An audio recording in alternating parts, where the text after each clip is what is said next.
All right, we got. And let me see if I can find Caleb's deck quick.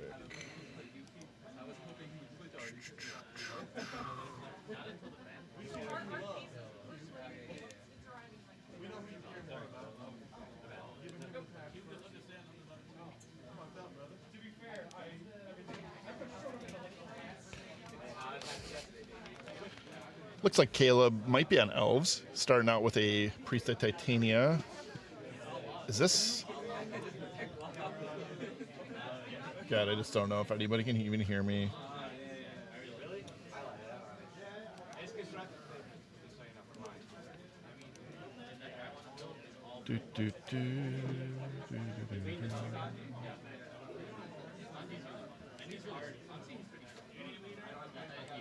Can you hear me okay, chat?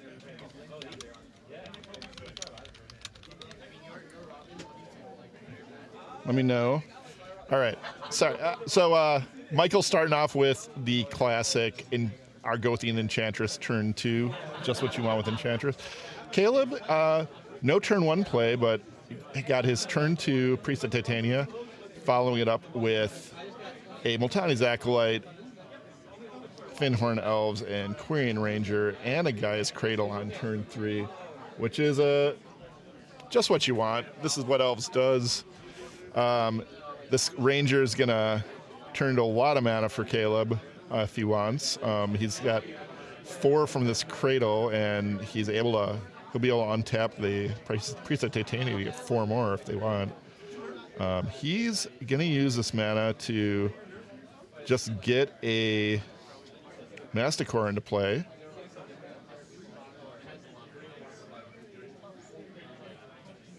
And he's playing a Morph. So Caleb not really having survival, clearly, to get going, but putting a lot of material into play here. The Morph almost definitely Nantuka Vigilante, correct, but you never know. Some people do play Tribal Force Mage, and that's not bad right here. That could do a lot of damage next turn. Maybe even if it's Tribal Force Mage, we're looking at 2, 3, 4, 5, 6, 7 plus 14. But it is an Nantuka Vigilante. It's going to get plowed by Michael. And back to Caleb. Caleb's going to have to discard a card to this Masticore. And think about that for a little bit.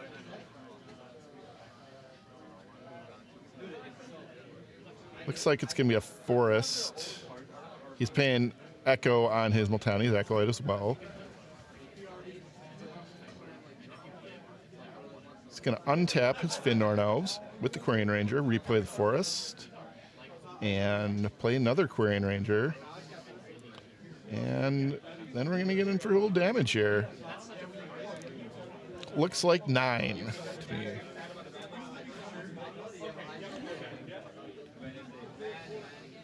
This is the first tournament in my new tournament series, which doesn't really mean much beyond that. We're going to start keeping track of some points just for finishing well. And it's called the Tusker cycle. I want it to run until next summer, and ideally do a big event then with a championship event. I'm thinking like a pretty good sized event here in Madison next summer. So stay tuned for that. Today we have 31 players showed up to play. We're going to do 6 rounds of Swiss anyway. We're 1 short, but I like a little bit more magic for you all, so we're going to do that. All right. Meanwhile, Michael has gotten an Enchantress's Presence, which is going to double the cards he draws. Effectively, like, Enchantress is kind of one of those. These are both decks that kind of just keep picking up speed to steamroll the opponent. Everything builds on everything else in the deck. Draw a lot of cards, play more stuff until you end up with a nice overwhelming advantage on the other person. This was a little awkward for Caleb. His attack gets him gets Michael down to only just 1 point of damage. Just one more elf in play would have done it all for him. It has to pass the turn. We got to see if Michael can find, I'm guessing Solitary Confinement might get him out of this. A Parallax Wave might be good enough. Although at 1, that's a little dicey.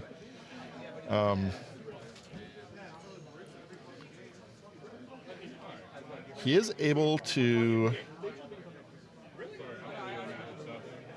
was going to say, he was able to, if he wanted, sacrifice the Sterling Grove.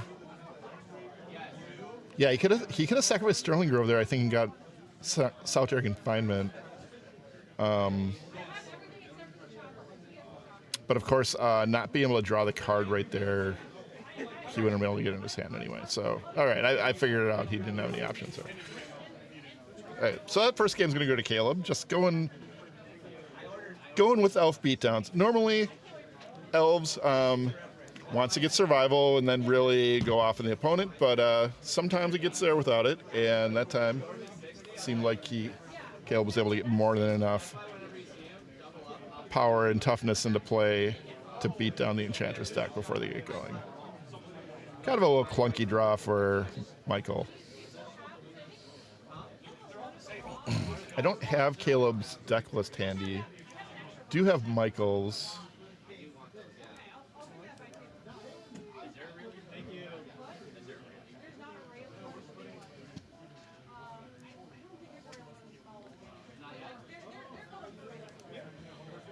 He's pretty. It's only playing 2 Parallax Wave. This isn't quite the Shea Crew version, I don't think.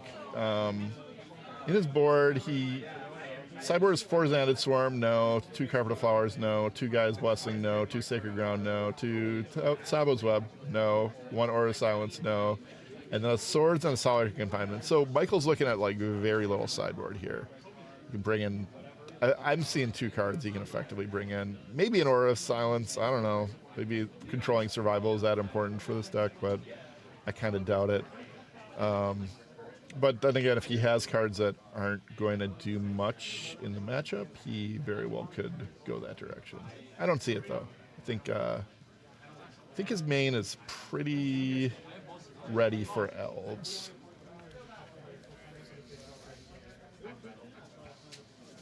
We'll see if he can put it together.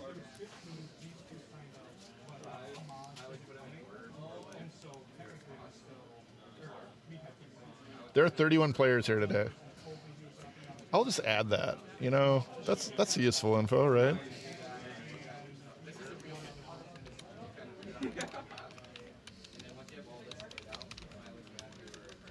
Players. There we go. Now they all know. I don't know if I have a camera so you can look at me, but maybe you don't even want that. I'm just here by myself too right now. Never know. Sometimes people don't play out the whole event, so maybe we'll get somebody cool in here to help me out. Yeah, I just added it. Is anybody listening?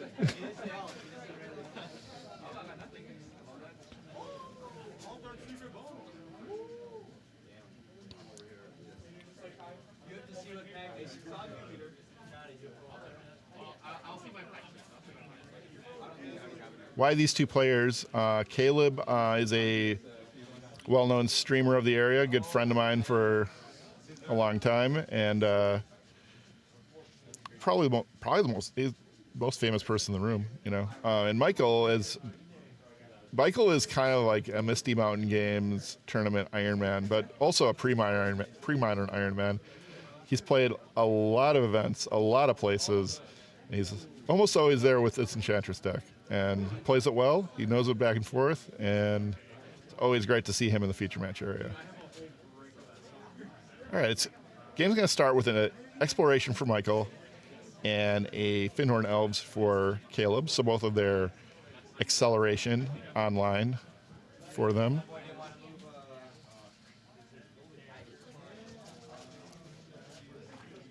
Michael and he's got a swords for the Fyndhorn Elves, so I guess not online for Caleb. He's going to follow that up with an Enchantress's Presence. And Caleb is going to play a Priest of Titania on his turn. Back to Michael. He's got a Wild Growth. It's going to draw him a card. And a Sterling Grove for a second card.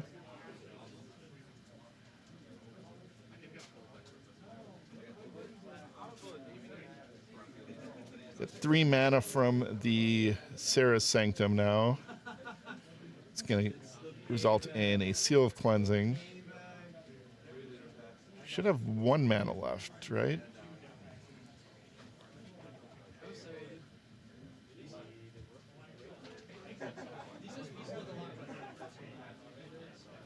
Oh, no. It's 4 mana from the Serra's Sanctum because of the Wild Growth. I missed that.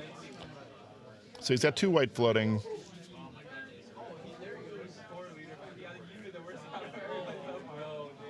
He's going to play another Exploration. Draws card. And it's going to pass the turn back to Caleb.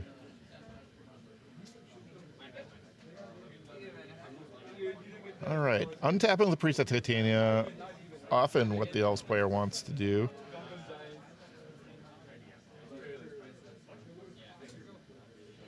A lot of stuff can happen with this card in play.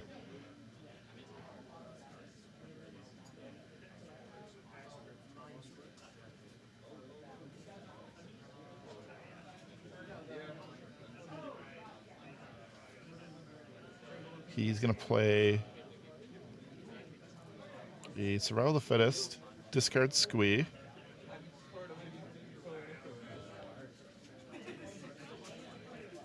Michael could destroy the survival in response, but I think he wisely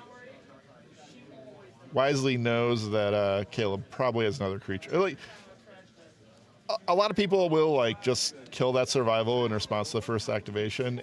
It can be right, but I think often if the player still has an extra creature in hand, it's better to wait, see what happens.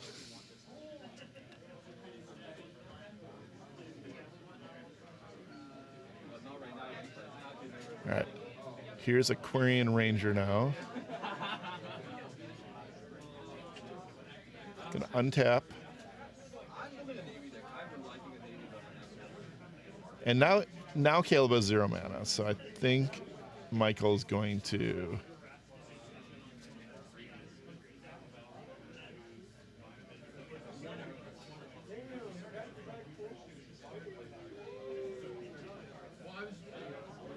Oh, it looks like he just passed the turn. So the other reason not to kill the survival is right there, nothing more happened.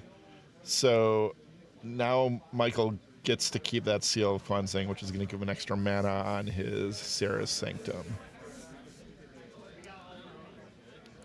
Sacking the Sterling Grove, it's going to get a Parallax Wave. And now he has something even better than killing a survival. He's got Parallax Wave. Arguably better. Draw that into his hand.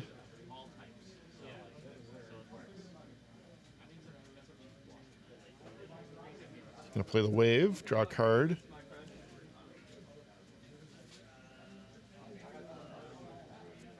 Missed trigger on the counters on there, though. It's gonna do nothing. Nope, we're good. All right.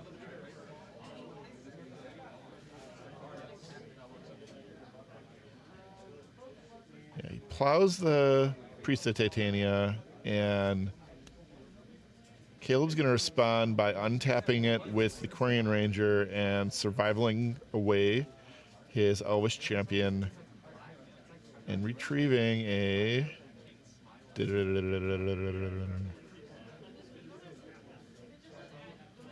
Angar. Oh, he's got 2 greens, so he gets to get rid of the Anger and go get a second creature. And looks like he's going with the Multani's Acolyte. kind of a sign that he has to start digging. Probably also thinks, the survival's going away, so he won't have that option to continue with the card advantage. Pretty heads-up play, getting the Acolyte. Acolyte kind of becoming an unpopular card in Elves decks, but Caleb's still using it. I agree. The wave is going to remove the Crane Ranger. Slow Caleb down a little bit. And this game is looking pretty good for Michael Phillips here. Way ahead with this Parallax Wave, Solitary Confinement, Sterling Grove, etc. He's going to just let this Confinement go. Tick down his Parallax Wave. Sacrifice his Sterling Grove. Get an Opalescence. And this is the big combo for Enchantress. Opalescence plus Parallax Wave will allow Michael to just kind of permanently remove every single creature Caleb can possibly play for the rest of the game until this combo is broken up. And not sure Elves is really in the position to break it up very well either.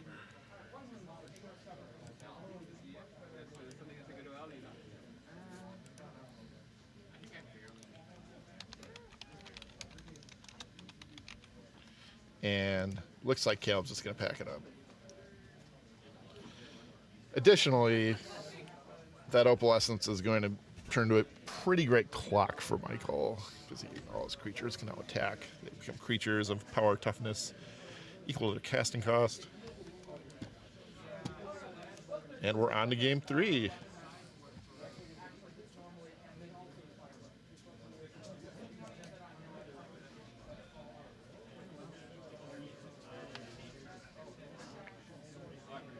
Pretty quick play, pretty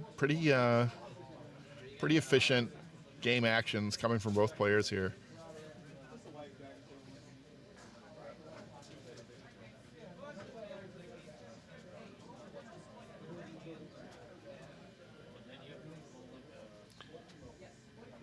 Should add a timer to my stream for these events.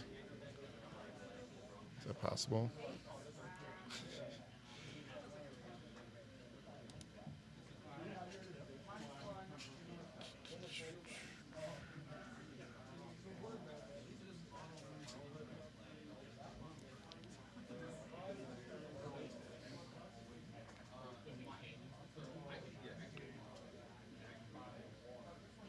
Seeing if it just has a timer on here, but I don't see one. 28 people watching here. Welcome to the stream, everybody. Hope you ready to watch some Premodern today. Excited to see all these players play it out.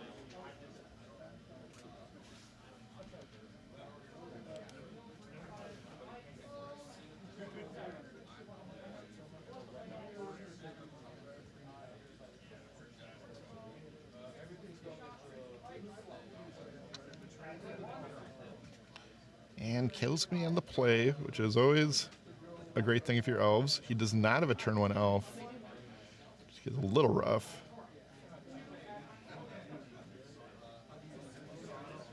And turn 2, he's just going to play this Wirewood Symbiote and pass the turn. So, kind of an anemic start for the Elves deck.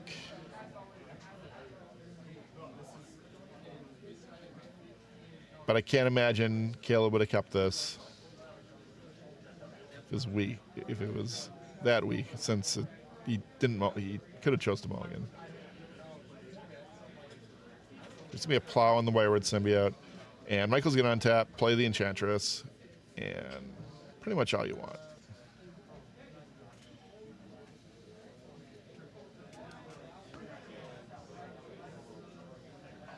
All right, Caleb playing a Yavimaya Granger.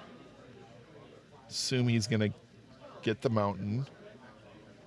for for inevitable angers.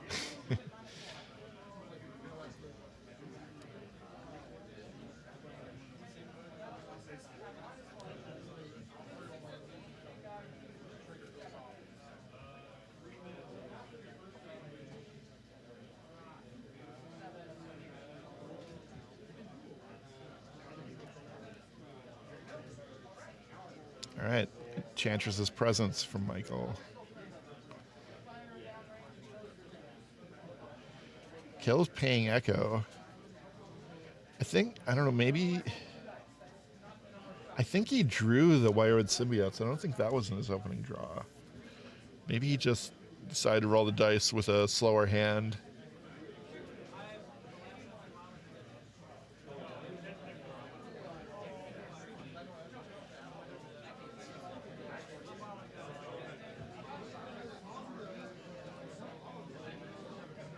He's going to naturalize the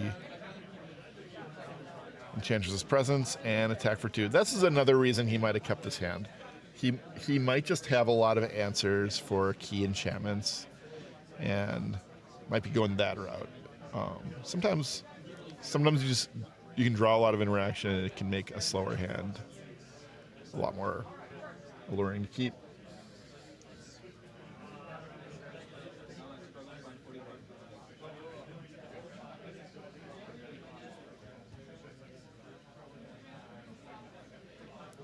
We're going to see a Seal Cleansing. See an Opalescence in Michael's hand. That's all I can make out there.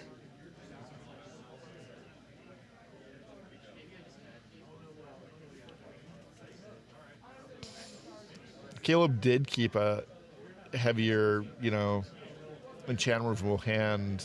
The Sterling Grove's going to mess with that for a little while.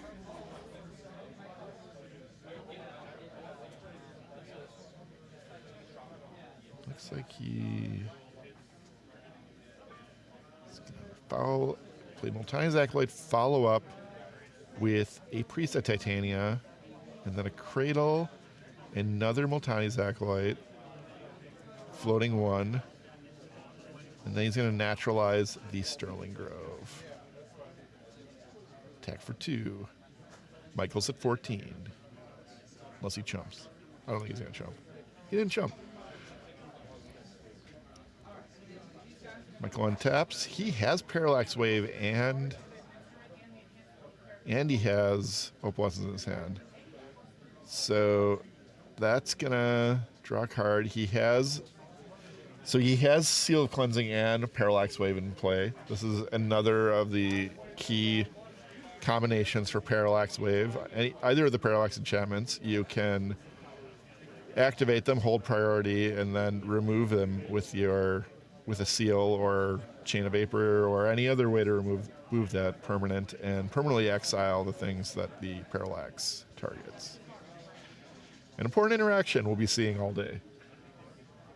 This is game 3. I'm sorry. I did not update the games. I'm bad at that. Too concerned with play-by-play. That's what you get when you tune into this one-man show. All right. Caleb swings. It's going to be 7 damage. Paid some echo with that Gaia's Cradle. And he's going to pass. And I think, if I remember right, Caleb won the first game. Michael won the second game, though. If hard control, if you want to know the full results so far. That's an Opalescence. Now he has the full-on Mondo combo of Parallax Wave and Opalescence. The way this combo works is Parallax Wave can exile itself. So the Seal Cleansing trick I just talked about, it can easily use on it by itself. It can always just exile itself, reset itself to 5, and now it's just not a good time to be the creature deck. Yeah, if Caleb cannot remove this Opalescence, the game is quite over.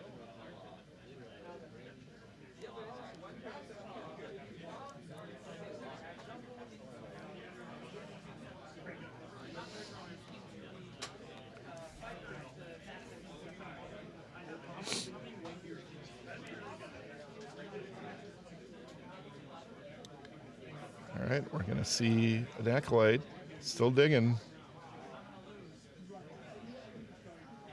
And a pass of the turn.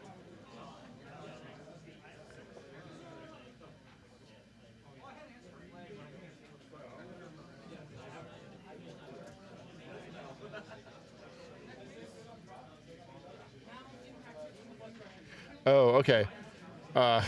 Caleb passed the turn, and Michael said, okay, I will deck you. And the way he does that is because Multani's Acolyte's draw is not optional, he can literally just exile the Acolyte and bring it back over and over again and have Caleb draw his deck. I think conceding their... Well, I guess, like... I was going to say, conceding there's a little weird because Caleb could just disenchant, get to a naturalize, thanks to the Opalescence Wave. But if you think about it, which I just did, he could just do it again in response to the... he just do it again in response to the naturalize, I think. Although... Here's the thing, chat. I think if he waits...